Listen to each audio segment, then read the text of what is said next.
Om Sadashiva Samarambam Shankaracharya Madhyamam Asmadacharya Paryantam Vande Guru Param Ishvaro Guratmeti Mukti Veda Vibhagine Vyomabda Vyapta Dehaya Dakshinamurtaye Namaha Sava Vedanta Sedanta Gocharam Tamagocharam Govindam Paramanandam Satiguru Pranatoshmaham Om Shanti Shanti Shanti Om Namaste. Good day. Welcome everyone. We have seen last week the first verse of the chapter 20, which is about Vidya Gita. And I did some research. There is no Vidya Gita independent of Tripura. All reference regards to Vidya Gita is within the Tripura, that chapter on the knowledge of Brahman. So we have seen that the rishis and the gods and the sage, they develop some arrogance or some vanity, and they start debating, who was superior and which teaching was better and what kind of disposition is more conducive, which kind of lifestyle is more conducive. So the usual thing. And then they couldn't come to a conclusion. They invoked Brahman. So Brahman came and he said, "Oh, I'm the most abstract. I cannot be invoked, but we're gonna make a concession here for the sake of the teachings, and suppose that I was invoked and I appear here to talk to you guys, and I'm going to tell you, with the help of Our Majesty Tripura, I'm going to tell what I am all about, and I am the real deal here. I am responsible for everything, but I don't do anything. I don't transform into anything. I don't change." And then he starts saying something about the way he is, the source of everything, and the way all the devotees, finally enough, sooner or later, have to turn to Brahman as the only reality which shines as the I am. So everybody paid respect to Brahman, including Ishwara, including Brahman, Brahma, including Vishnu and Shiva. And that brings us to our meeting of today. On the verse 44, Brahman says, "Although thought I manifest in diverse ways, I still remain unblemished because absoluteness is my being." So we understand now clearly the meaning of this absolute that was so frequently used by Nisargadatta Maharaj. So is that which is before or beyond the realm of duality, the pairs of duality. They exist in duality, in plurality, and they are relative appearance, and they relate to the seer, experience, knower of those phenomena. But there is such a thing as the absolute truth, which is our very being, and that is unblemished, that never changes, can never be affected by anything. So my being, our being, manifests in so many different ways and remains unaffected by all this superimposition of Namarupas. But I am hard to be understood. I have a certain power, which is Maya, which is even more difficult to be fully understood. Therefore, we should consider this with the keenness of intellect, though I'm the abode of all and immanent in all, I remain pure and invisible like nothing else. So my power of Maya, which is something which is not real, but only something unreal can produce something unreal. If Maya was real, and then we would have a big problem, because we would have two realities. One is Brahman and the other is Maya. But we have a certain power which is not real, but yet it's resolved in Brahman as Brahman. So this power is the beginning of Mithya, as I like to put. It's within Mithya. So this power is called Maya, the most essential primordial prakriti or energy. You know? It's there and projects an order of reality which is not real. And then, of course, Maya is not real. So Brahman is the only reality. And somehow anything is possible when we accept a certain principle which is not real, which brings about an universe which is not real, but it's available for experience. Huh? So when Maya, this power, does its tricks, I appear as the Jiva Atma and I suffer from avidya, ignorance. And then I'm caught up in numerous births and I suffer the disease of samsara. But I remain pure, uncontaminated, ever free, as the absolute conscious existence shining in the mind of these Jiva Atmas, whether they are experiencing their real nature or their unreal experience, identified with their real nature or unreal nature. I remain there, shine in the human intellect, uncontaminated, ever free, as absolute knowledge, intelligence. This manifestation of the ignorance and the freedom is the most fundamental base of duality, you know? Freedom and boundedness. I don't know if we can say that. However, without any accessory, my power is difficult to be described. And all this cosmos is observed of the mind, is a projection of the mind. And the mind has a source of conscious existence, intelligence, which is mind, which is Brahman's consciousness that somehow is landed to the mind in which the cosmos appears.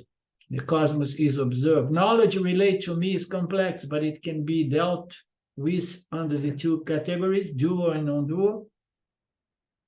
The dual one relates to worship, and the later ones relates to knowledge. This is very nice. So one is the relationship in duality between you and Saguna Ishwara. And then the second one is the relationship between you and Nirguna Ishwara, meaning to say a relationship between I and myself, which can only be established through the knowledge. I am that Brahman. Ishwara was just an appearance. It was just a dual form of spirituality, which is absolutely important until it delivers the mental qualifications which are needed for the non-dual devotion, which is possible only through jnana, knowledge, contemplation, understanding. I just try to understand myself, my true nature. I am that Brahman is what the Upanishad says. I am that consciousness of limitless nature. So once I understand that, and then I relate to myself by the means of knowledge. So on account of the intricacies of the dual and non-dual approach, there are many details in them leading up to different results. Dual knowledge is manifold because it depends on the concept of duality and manifests as worship, prayer, incantation, meditation, all of which are due to nothing more than mental activity, mental imagery. So this is dual sadhanas. So when I do incantation, I do for certain gains, using certain techniques. And when I do meditation, I need an object of meditation. When I do worship, I have to worship or pray to God. So I'm again in duality. All of which are due to nothing more than projections of the mind. The mind projects Ishvara once it finds itself in the universe, and then it infers that there is no creation without a creator, and I exist because I'm a creature, and I'm suffering from the sense of mortality, and I want to know what is this all about. So, and then I project the entire universe, spiritual universe, in which I become a devotee of the creator. And in the process, I have the potential to purify and refine my intellect until I get farther into the deep waters of self-investigation. Even so, they are efficacious, the dual approach, in contradistinction to daydreams. So it's much better than daydream. So daydream is just processing, letting your vasanas, your day-to-day circumstances of life, living impressions, and then when you see the thoughts are happening and you have no control. Well, they are not deliberate thoughts; they are just mechanical thoughts. So they are efficacious in contradistinction to just daydreams, for the law of nature provides for it. So which laws? The law of nature provides for it. It must be the karmic law. Action producing results. There are degrees in the efficacy of the methods, of which the most important concerns the aspect mentioned before. See above the concrete form of God. The ultimate goal of all is certainly non-dual devotion, non-dual realization.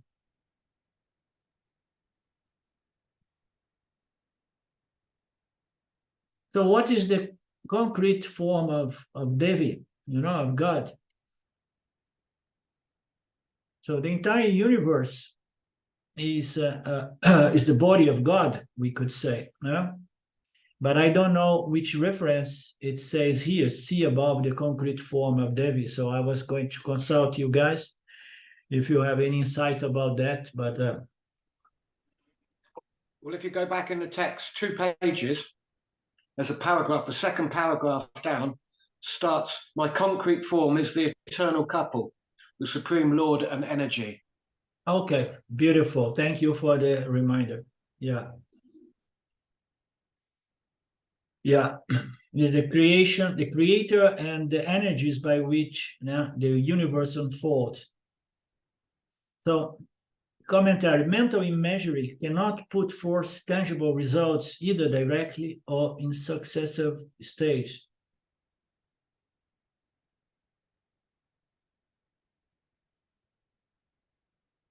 But the imagery relating to God differs from ordinary daydreams in that it purifies and strengthens the mind in order to make it fit to self-investigation and self-knowledge.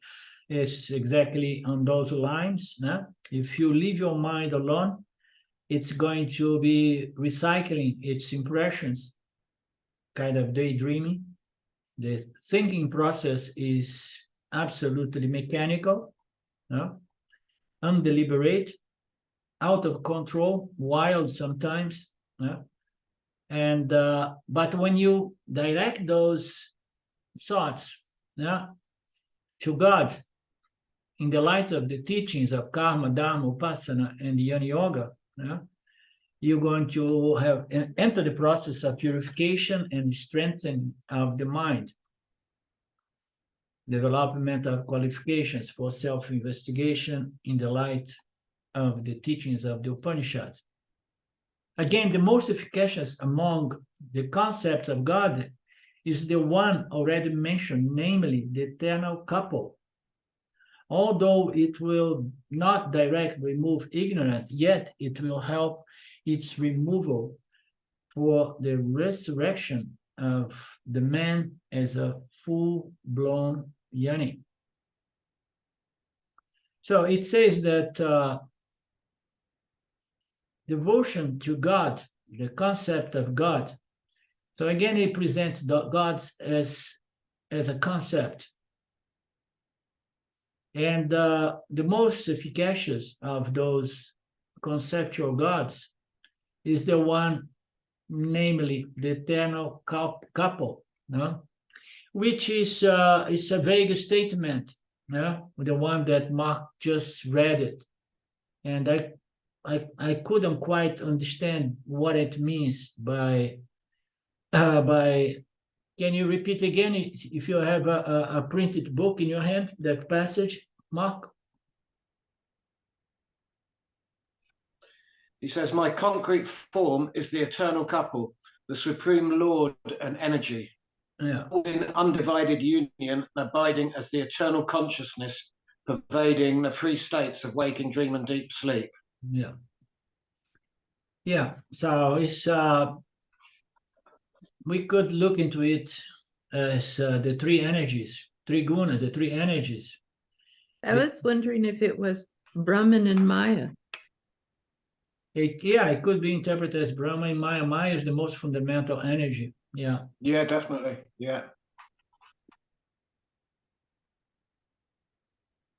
And yet we are dealing with devotion. We see the realm of duality. And it's very efficacious, but it does not remove self-ignorance. But it will prepare, it will help its removal, until one becomes a full-blown yoni. So it prepares the mind, dual sadhanas, any dual sadhanas, as we know, if we are really a spiritual religious person, must involve Ishvara, the creator. So Swami Paramarthananda often puts the triangle format and the binary format. So in the early stages, we do our sadhanas within the triangle mode. So I am Jivatma, and I am devoted to Ishvara, the creator, and I live within the creation. And I want punya, I want spiritual punya, I want purification, I want, the spiritual balance, emotional strength. So we do what we do in that mode, you understand?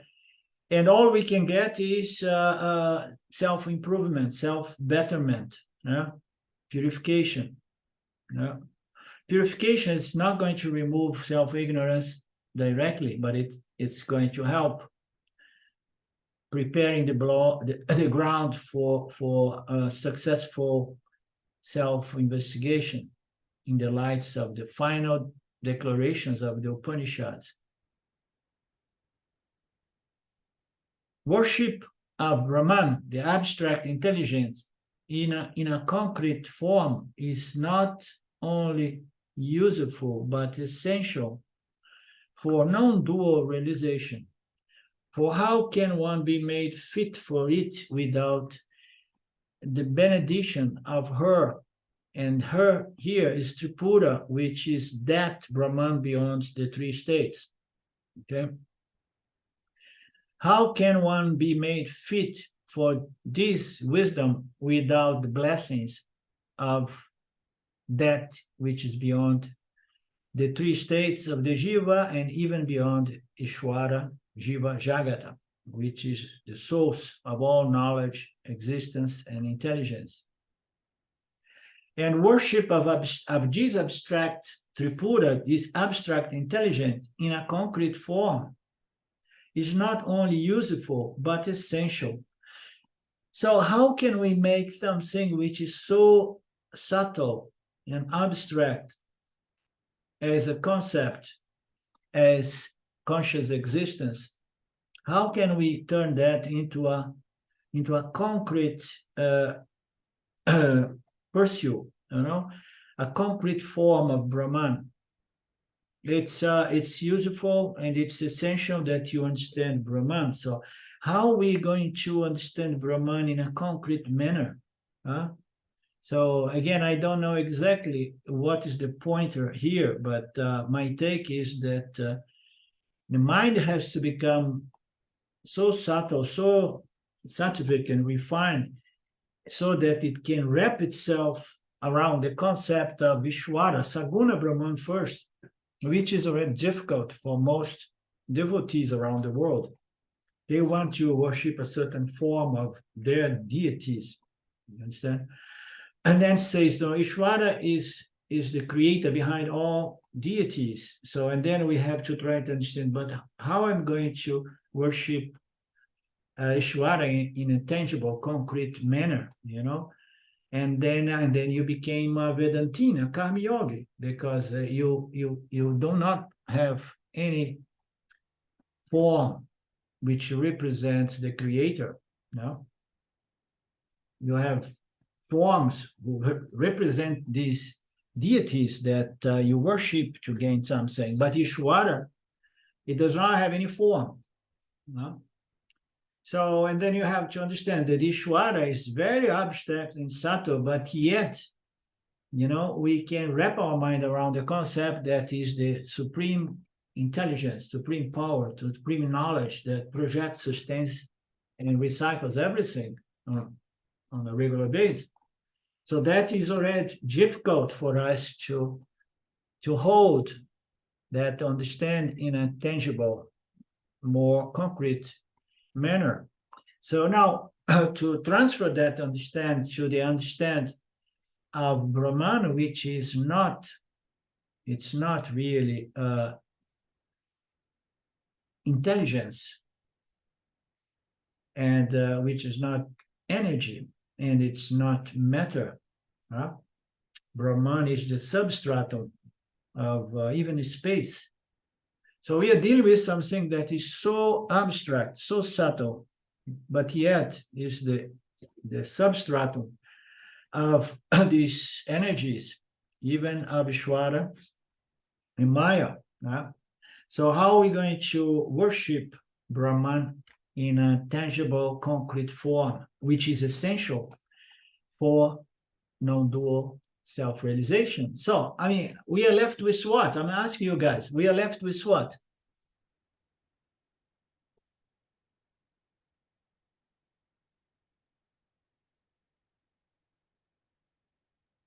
Because the only thing that comes to my mind is that if I have to worship Brahman, the most subtle, the abstract conscious existence in a tangible form, the only thing tangible I have is my conscious existence. I know that I am. I know that I'm conscious of my existence. No? And this is something somewhat tangible. No? That's where we can find something tangible, a kind of interface, I know I am, and I know that I'm conscious of my existence. So I can only have a concrete relationship with Brahman as my own self. As my own self. Not the mind, not the intellect, not the ego, but my own conscious existence. That's why the scriptures say Jiva-Atma is Paramartha. Ishvara, Jiva-Atma, Paramartha, Aikya. Yes, Lynn? What about Vishwarupa Upasana? Can you elaborate again a little bit? The whole world as Ishvara. That's, Yeah. This is this is I this, get this is Saguna Ishwara, Saguna Brahman. Saguneshwar, yeah. Yeah.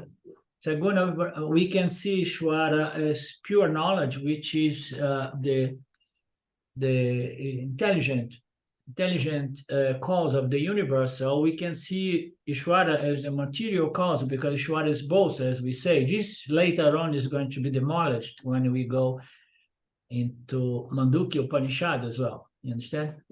Right. But we, on an earlier stage, we see that Ishwara can be seen as the entire manifestation of Namarupas, but it's more subtle to see as pure knowledge intelligence from which, yeah? As yourself, yes. Yeah, you know, and this pure knowledge intelligence is Saguna Ishwara. Yeah, Brahman is not pure not intelligence. But Brahman is the source of conscious existence. And the conscious aspect of Brahman is going to produce Ishwara, which is pure sattva. Sattva is pure knowingness, the ability to know, clarity. You understand?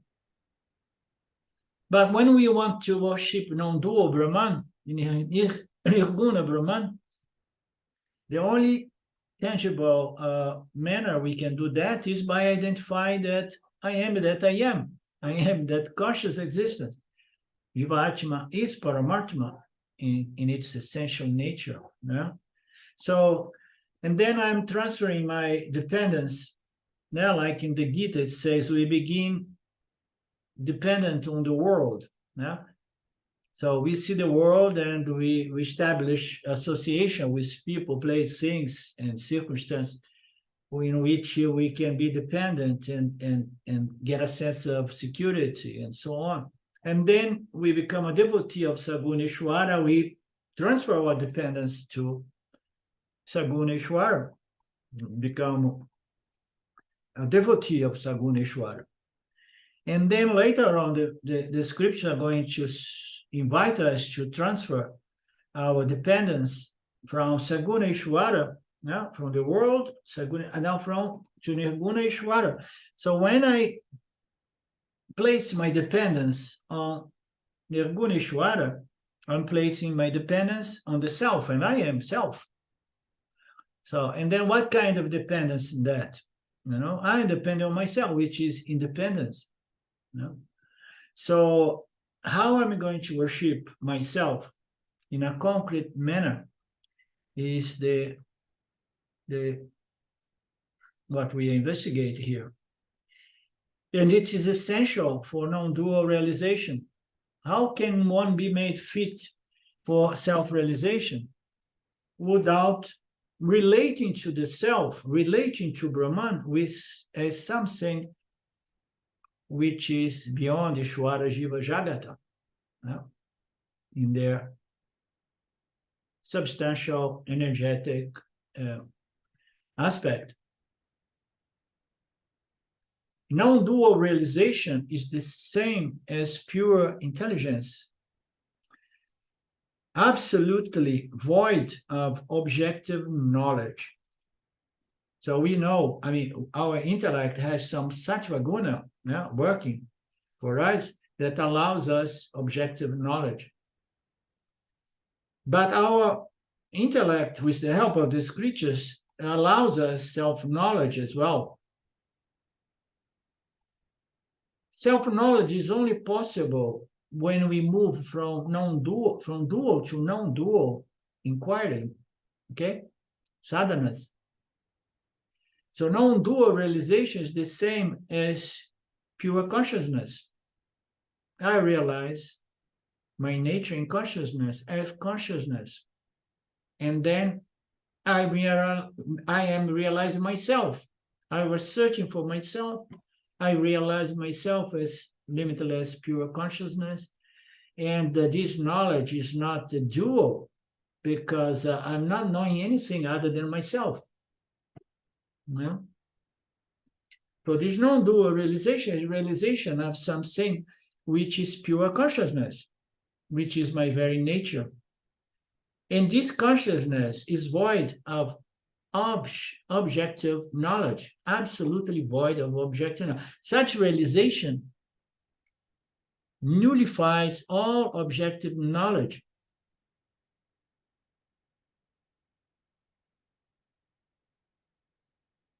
Revealing it in all its nectedness to be harmless as a picture of a pulsing tiger or an enraged serpent. There are some passages here that are profound and difficult to be interpreted. So when he says that non-dual realization is the same as realizing your own self as pure consciousness, and then it says absolutely void of objective knowledge. So what it means, absolutely void, it's empty of objective knowledge. It's suggesting that this pure consciousness cannot be objectified, or this consciousness does not objectify the phenomenal world. So that is the doubt that remained in my mind when I read this.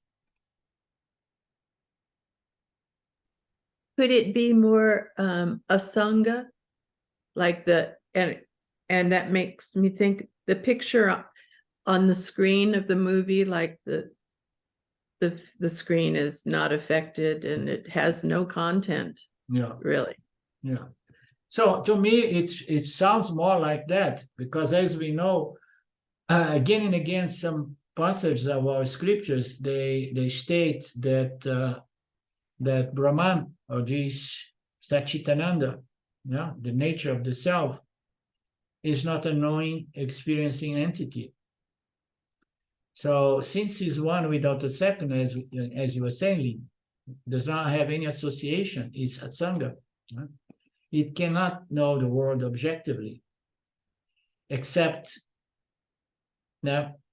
apparently through the Jivatmas.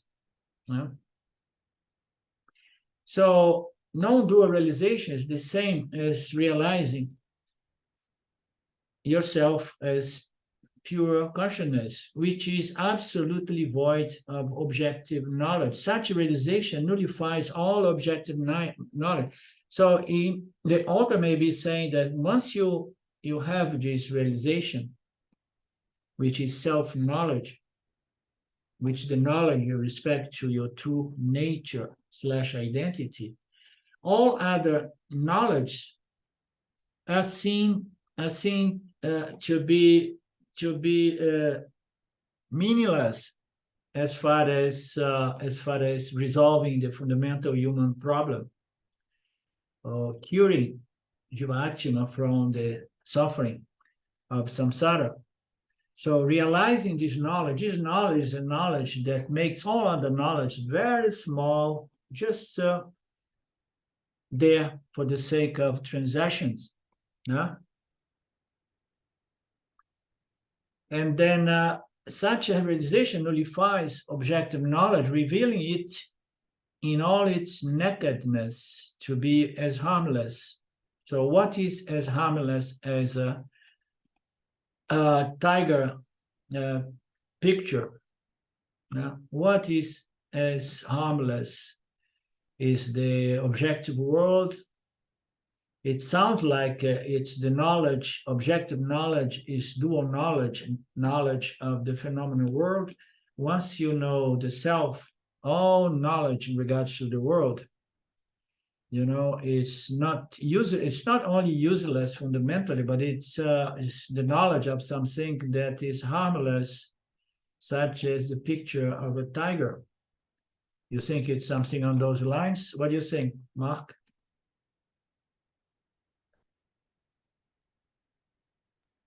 I think so, Arlindo. I think you've hit the nail on the head, really. Yeah. Okay. When the mind has completely resolved into the self-consciousness, that state is called Nirvikalpa Samadhi, the peaceful state. After waking up from which, now he's going to talk about the state of consciousness of the Jnani. Again, bring the concept of Nirvikalpa Samadhi. After waking up from which, the person with that self-knowledge is overpowered by the memory of his experience as the one and only undivided reality, infinite, the pure self, and he knows I am that pure, limitless self, as opposed to the pure. What is the meaning of this word that I can't even spell it? Puerile means childish. Child, thank you. So when I come out of that state, I have some memories, very subtle impressions of a certain experience of undivided, infinite nature of the self that I am. I am that self, this non-dual self, as opposed to the infantile or childish I thought of the ignorant. So the I thought is the same. I am. Yeah? What defines the yani is that I am that undivided, infinite, limitless, pure self. And the self-ignorant is going to have the I thought associated with the body-mind. So this state is the supreme, is the fructification of the supreme knowledge, vijnana, pratyabhinya, jnana. And then there is a note here, the advanced state of meditation is savikalpa, samadhi, not nirvikalpa, where the person is aware that he has turned away from objectivity towards towards subjectivity, and feel his proximity to the state of self-realization. This is another profound statement here.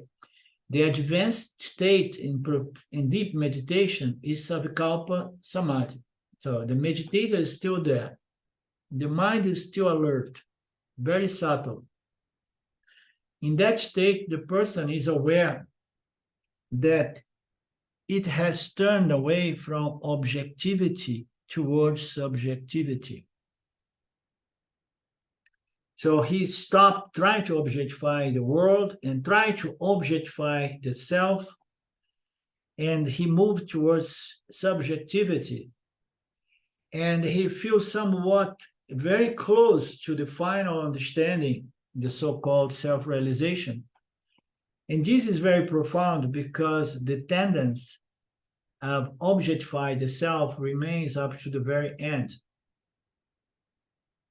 And then there is a moment in our profound inquiries or nididhyasanas in which the tendency to objectify the self, is abandoned naturally. I turned away from trying to objectify it, and then I become the pure subject. When I become the pure subject, no longer trying to objectify myself, and then it feels like, oh my God, something seems to be very close to a conclusion. When the person actually thinks we see the self as the self, there is no knowledge apart from the simple awareness of my full, whole, and complete existence. Beautiful. Yeah. Don't you find it beautiful, Lynn?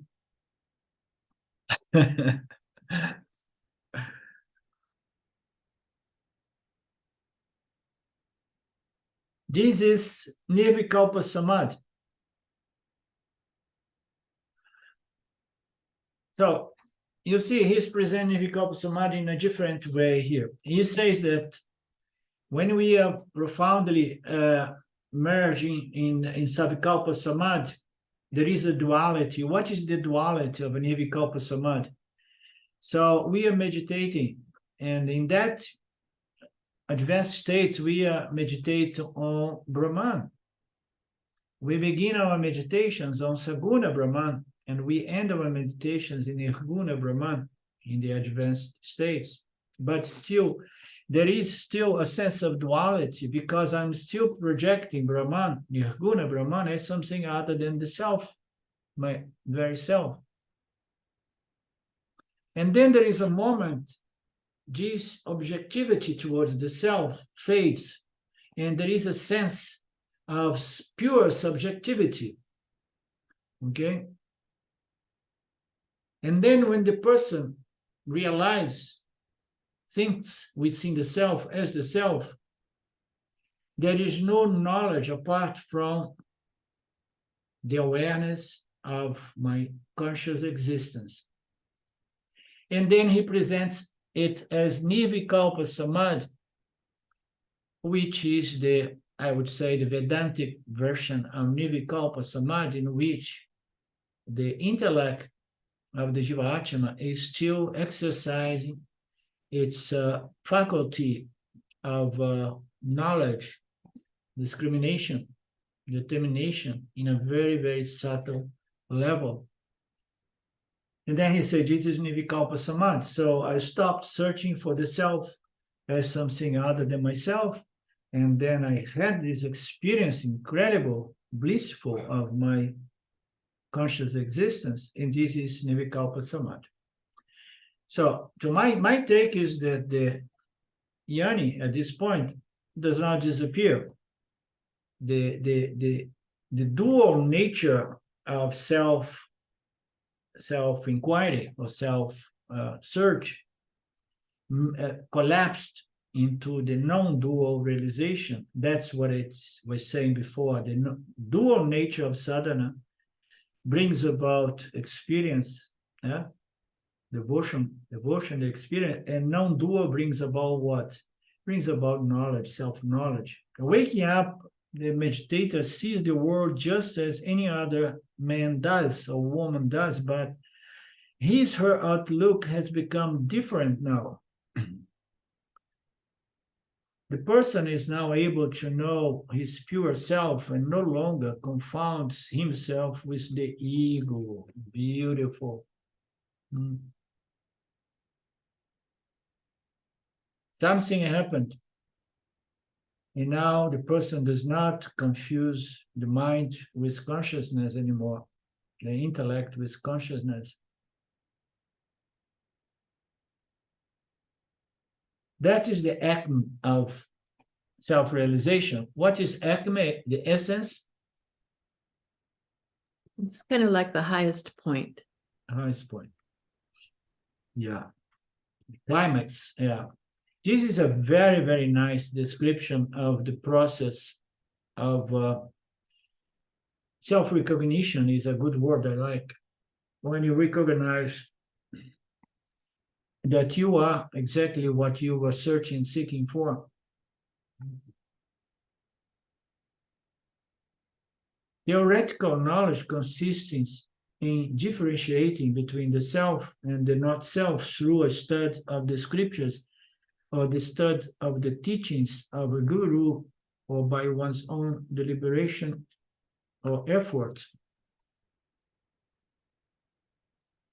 So here he says that this study and this knowledge, it depends on this viveka, which is the discrimination between the self and the not self. And that needs the scriptures and preferably the help of teacher, a guru, or not. Supreme wisdom is that which puts an end to the sense of not self once for all.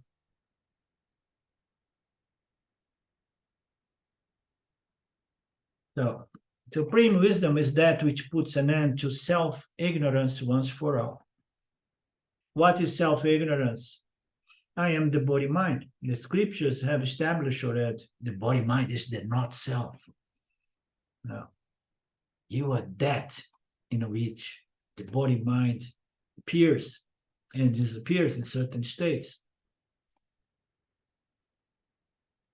You are that always ever present. Non-dual realization admits nothing unknown or unknowable and pervades everything in entirety so that it cannot in any way be transcended. So it's the end of the line. Realization of my non-dual nature is something beyond all knowledge and ignorance, not only what is known, which and as well what is unknown and what is unknowable, you know. So it's beyond that.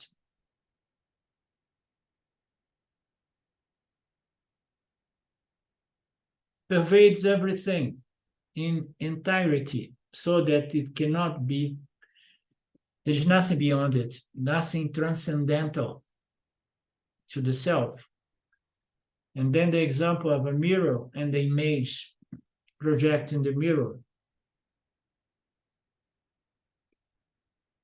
So everything is happening within consciousness, the same way all images reflect in the mirror are resolved in the mirror.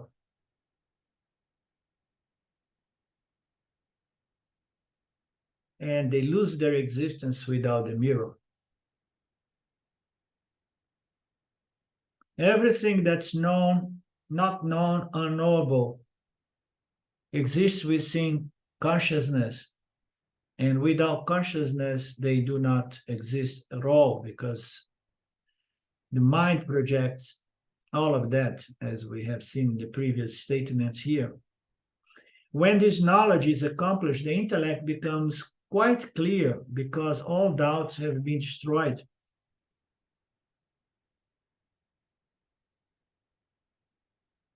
When this knowledge is hard and fast, firm, always available, not subject to doubt, no? When it is a doubtless self-knowledge, it means to say that the doubts have been removed. So the intellect is very clear about one's true nature and cannot forget it and never will doubt it again. The doubts are usually with regards to creation, the identity of the self and their mutual relationship. Of course, when we cross the line of Mithya, and then every knowledge we have in respect to the phenomenal world, my own identity as the body-mind, and the relationship between I, myself, the agent body-mind, and the creation, the world, all that knowledge are going to produce doubts and more doubts, unless we are so stupid to believe that we can know things for sure, you know.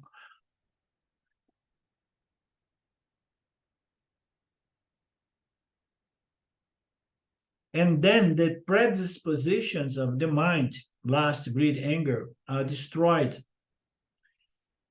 once self-knowledge is properly established,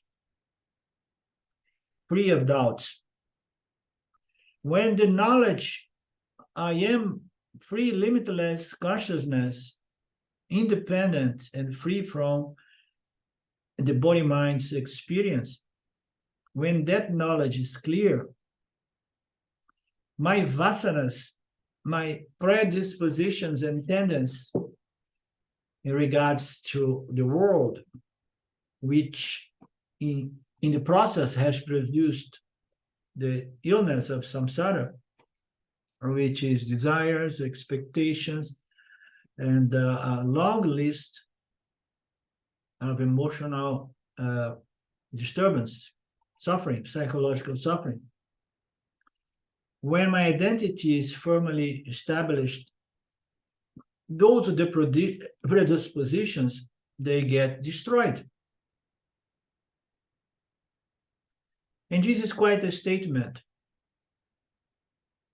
And it's something difficult to be understood. I wouldn't say, based on my experience, that all predispositions are destroyed.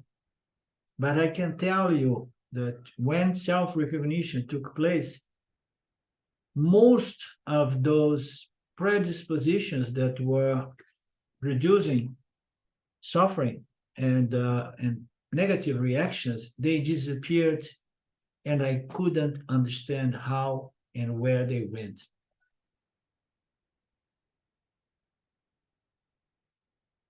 these predispositions are destroyed. Though thought any remnants of these that may remain are as harmless as a fangless viper. Nice.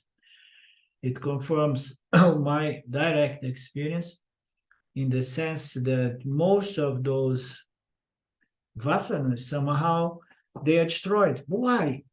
Why? What makes those vasanas disappear like that? Boom. Those tendons, those sanshitas. What matters is a clear vision of my true nature as consciousness, whole, full, and complete. All my vasanas, all my predispositions, they are erected and sustained on the ignorance, which is the base. I am the body mind, and I have my desires and fears, my ragas and dveshas. When I transfer and establish my identity in consciousness as consciousness, the very base, the foundation of those predispositions, they start collapsing. You understand? So is it like that because you are everything? Those things, they're like little pinpricks. They're so small. They don't affect. They might be there in little bits and pieces, but you transcend all that. Yeah. You have established your identity in that which is not subject to any change or experience. Your consciousness, the witnessing subject, conscious existence principle in which the mind and the world manifest. So when you clearly establish your existence in there, it does something to those vasanas. But it was my experience that the most profound vasanas, the remnants, like Ramana had an expression, remnants of ignorance. Okay? So those are the more profoundly hardwired vasanas. They may come back again, but they don't boss the yoni around. The yoni becomes the master of those aspects or remains of ignorance. You understand? And if he falls a little bit for those bits and pieces of ignorance, recovers quickly and say, "Oh my God, Maya, you are quite something." Again, a little ignorance manifesting here. Yeah. So you can laugh at it. Yeah. So it's just how often that happens, how profoundly is going to be your ignorant reaction, and how quickly you recover and have a good laughter.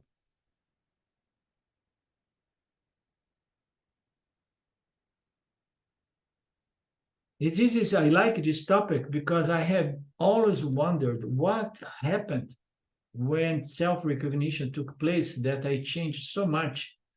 My relationship with my body-mind changed, and my relationship, the relationship of the body-mind with the world changed. I was like, what is going on? Why I'm not pissed off now? Understand? Why I'm not irritable now?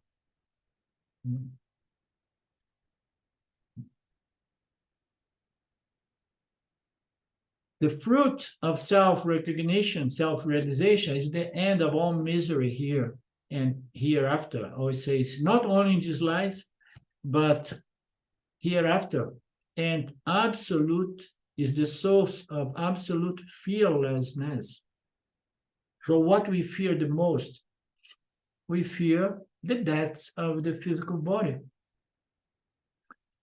So depend on the degree of this that certainty of self-knowledge, the yoni may be able to face the mortality of the physical body, without any fear. You understand? Why? The body is just a vestment.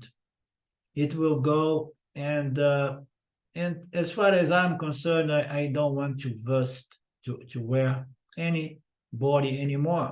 Okay, I'm done. But you never know. Maybe a little remnant of ignorance may bring the yoni back to another round, as I sometimes put.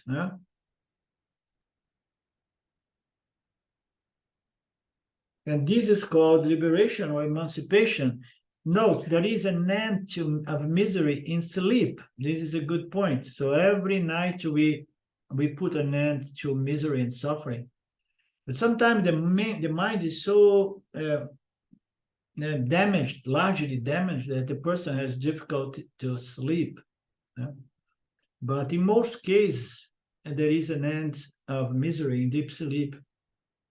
But the seed of misery was never removed. It's just suppressed by tamoguna. The moment that tamoguna converts itself to rajas and more sattva, and then the mind sprouts again, exactly in the same condition before those energies were suppressed in deep sleep.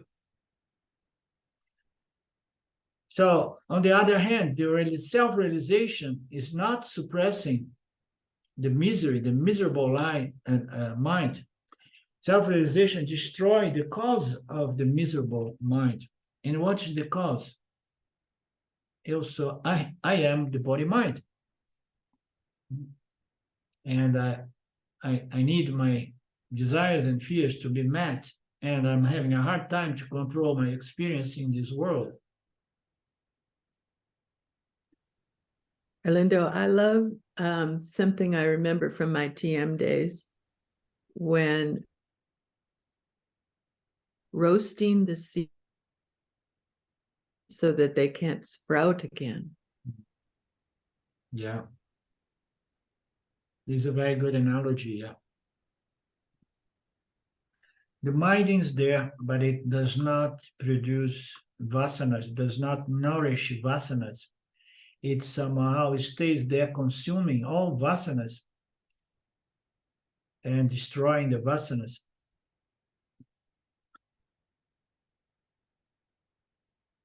Fear implies the existence of something apart from oneself. Can the sense of duality persist after non-dual self-realization, or can there be darkness after sunrise? So when the light enters a room, darkness is dissipates, dispelled magically.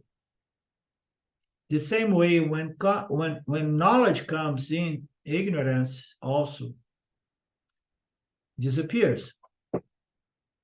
So here it says, can the sense of duality is more like, can the belief of duality as reality, or more to the point, can the belief, I am the body-mind and I need to find protection, Ishvara, persist after you realize your true nature as non-dual Brahman, non-dual consciousness? So the duality, Jiva, Ishvara, Jagata, and this triangle relationship for the sake of punya, disappears when you move into the non-dual self-realization. And then you go from the triangle mode to the binary mode. What is the binary mode? I am Satya, the body, mind, and the world is Mithya. And then the duality is no longer nourished.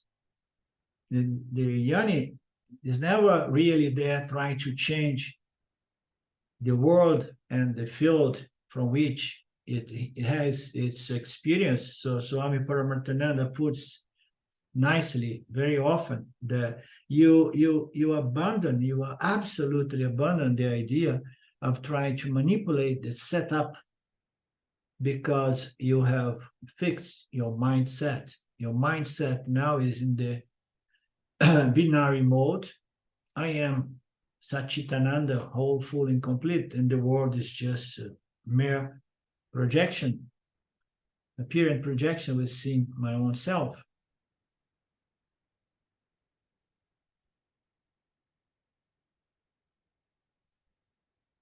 And then Brahman says to all the gods hanging around there, trying to put an end to that dispute. And then they say, oh, Rishi, there will be no fear in the absence of duality. On the other hand, fear will not cease as long as there is the sense of duality. What is perceived in the world as being apart from the self is also clearly seen to be perishable. What is perishable must certainly produce fear of loss. Anything that we gain, we must lose. There's nothing that we can accomplish in life and that's not going to depart. No, everything that we accomplish, we gain is going to leave us. No doubt about that. So there is one thing that I don't need to accomplish, I don't need to gain, and I will never lose therefore, which is my very conscious existence. Does not change, does not perish. No? Therefore, the yoni is fearless. But when we live in the triangular mode, yeah, devotee of Saguna Ishwara and doing a lot of spiritual work, sadhanas of actions. Actions can be mental, verbal, or physical. So I do what I do for the sake of getting a better experience of myself in the world. So any accomplishment, any improvement, betterment, is not definite. Okay. Why? I'm still dealing with the world, doing things to gain self-improvement. I'm not yet realized the fact that my true nature is that always ever accomplished and not subject to improvement, you understand, or betterment, and will never die because it was never born. Otherwise, everything that come and go is perishable. It's going to produce fear. Fear of what? Of loss. Oh no, now I have security. I have money in the bank. I have a property, 2 properties, and this and that. Good luck. We never know. But even if you don't lose, the fear of losing is going to be there. Oh, and if an earthquake comes, if there is a confiscation of properties in this area because they want to do something, anything, the fear is going to be there. And nowadays we live in a world that is so shaken and changing that we have this subconscious sense that there is no security as we used to sense in the past,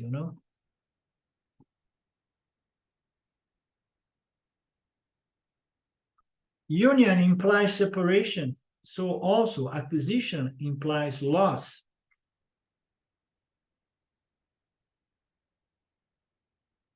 If you go for yoga implies connecting or union. Union with what? Union with God, connection with God, union with God. Union implies disunion, separation. Acquisition implies loss. If emancipation be external to the self, it implies fear of loss.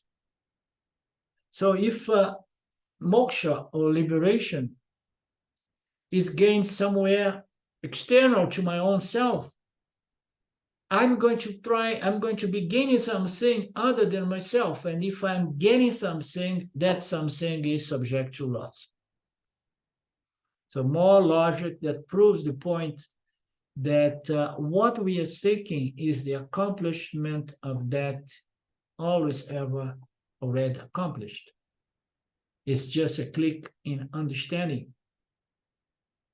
Otherwise, we are looking in duality for something that is subject to losing, to loss, and fear of losing it will be. And we see that with yogis that get some glimpse or some mental states here and there that come and go, and they are left in frustration. Oh my God, now I have to work hard to try to go to that state again. How frustrating it is to try to hold on to a nice mental state. I am the self. The states are coming and leaving me, and I don't try to hold to anything, not even beautiful, blissful states. Those are clouds, and I'm the sky.